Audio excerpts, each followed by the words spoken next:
एक अंग्रेज जिलाधिकारी पर श्री राम कृपा। संकलित अमर संदेश। मधुरांतकम चेंगलपेट जिले का एक छोटा सा शहर है जो मद्रास, जिसे कि वर्तमान में चेन्नई नाम से जाना जाता है, वहाँ से पांडिचेरी के रास्ते पर है। वहाँ पर श्री रामचंद्र जी का एक छोटा सा मंदिर है। उस मंदिर के नज़दीक एक बड़ी झील भी है। मद्रास से पांडिचेरी जाने वालों को उसी सड़क से जाना पड़ता है जो मधुरांतकम की उस झील के बांध पर है। वह झील इतनी सुंदर और काफ़ी बड़ी है कि जिन लोगों को उस रास्ते पर जाना पड़ता है उन लोगों का मन उस झील की तरफ आकर्षित हो जाता है और वे लोग उस झील के सुंदर और मनोहर दृश्य को कभी भूल नहीं सकते। उपर्युक्त झील और श्री रामचंद्र जी के मंदिर के बारे में एक विचित्र लेकिन सच्ची कहानी प्रचलित है, जिससे मालूम होता है कि एक ईसाई अंग्रेज साहब भी श्री रामचंद्र जी के भक्त बन सके और उनको भगवान के दर्शन भी मिले थे। बात सन 1800 ईस्वी की है। उस समय लियानल प्राइज साहब चेंगलपेट जिले के कलेक्टर थे। उनको मधुरांतकम की झील देखने की बड़ी इच्छा हुई। झील इतनी बड़ी थी कि उनके आसपास के कई गांवों की खेतीबाड़ी के लिए उसका जल पर्याप्त था, लेकिन दुर्भाग्यवश हर साल बरसात में जब झील भर जाती थी तब उसका बांध टूटकर सारा पानी बाहर चला जाता था और झील हमेशा सूखी की सूखी ही रह जाती थी। इलाके वाले प्रतिवर्ष गर्मी के दिनों में उस झील के बांध की मरम्मत करते थे। हर साल मरम्मत के समय मिस्टर प्राइज खुद वहां आकर पड़ाव डालते और अपनी मौजूदगी में ही सारा काम कराते थे। बरसात में बाढ़ से इसका बांध हर साल टूट जाया करता था। कलेक्टर साहब को झील की बड़ी चिंता होती थी। सन 1882 में भी सदा की तरह झील की मरम्मत शुरू हुई।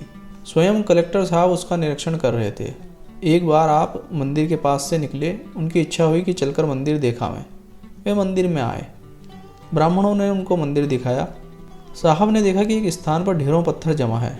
साहब ने ब्राह्मणों से पत्थरों के जमा कर रखने का कारण पूछा। ब्राह्मणों ने जवाब दिया, साहब श्री सीता जी का मंदिर बनाना है, लेकिन उसके लिए हम लोग सिर्फ पत्थर ही जमा कर सके हैं। शेष काम के लिए काफ़ी धन जमा करने में हम असमर्थ हैं। ऐसे सत्कार्य के लिए सफलतापूर्वक सिद्ध होने में धन का अभाव ही एक बाधा हो रही है। वहाँ के भक्त ब्राह्मण अपनी अपनी मनोवृत्ति के अनुसार भगवान श्री रामचंद्र जी और माता सीता जी के गुणों और महिमाओं का वर्णन करने लगे। उसे सुनकर साहब ने उन लोगों से पूछा, क्या तुम लोग विश्वास करते हो कि तुम्हारी देवी भक्तों की मनोकामना पूरी करेगी? ब्राह्मणों ने दृढ़तापूर्वक जवाब दिया, निसंदेह। कलेक्टर साहब ने फिर पूछा, अच्छा यदि मैं भी तुम्हारी देवी जी से कुछ प्रार्थना करूं तो मेरी भी इच्छा उनकी कृपा से पूरी होगी? ब्राह्मणों ने जवाब दिया, जरूर। तब साहब ने उन लोगों से कहा, यदि तुम लोगों की बात सच्ची हो तो मैं भी तुम्हारी देवी जी से प्रार्थना करता हूँ कि इस झील की रक्षा, जिसकी मरम्मत हर साल हो रही है और बाद में जिसका नाश भी होता जा रहा है, यदि तुम्हारी देवी जी की कृपा से हो जाए तो तुम्हारी देवी जी का मंदिर बनाने का भार मैं अपने ऊपर लूँगा। प्रार्थना करके साहब वहाँ से लौट गए। मरम्मत का काम पूरा हो जाने के बाद साहब अपने घर चले गए। फिर वर्षा शुरू हुई। साहब को बड़ी चिंता लगी।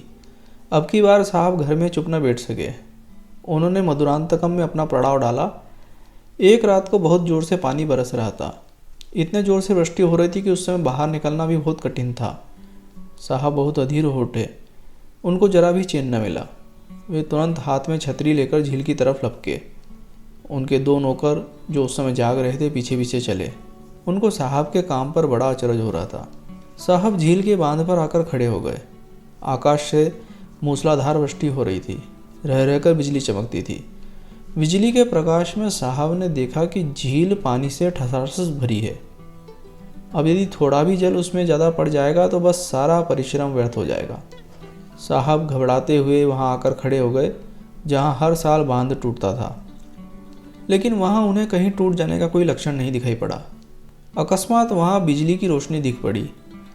उस तेज पुंज के बीच में श्याम और गौरवर्ण के दो सुंदर युवक हाथ में धनुष बाण लिए खड़े नजर आए।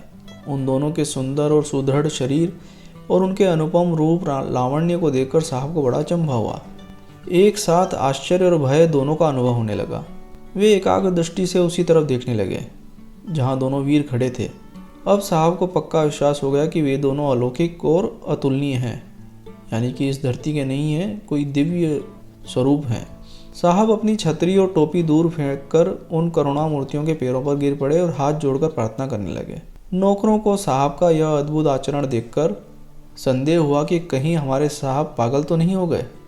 वे दोनों दौड़कर साहब के पास आए और घबराते हुए से पूछने लगे, साहब आपको क्या हो गया? साहब उन लोगों से गदगद स्वर में कहने लगे, नादानों उधर देखते नहीं हो, देखो उधर उधर कैसे सुंदर दो सुंदर और बलवान युवक हाथों में धनुष बाण लिए खड़े हैं।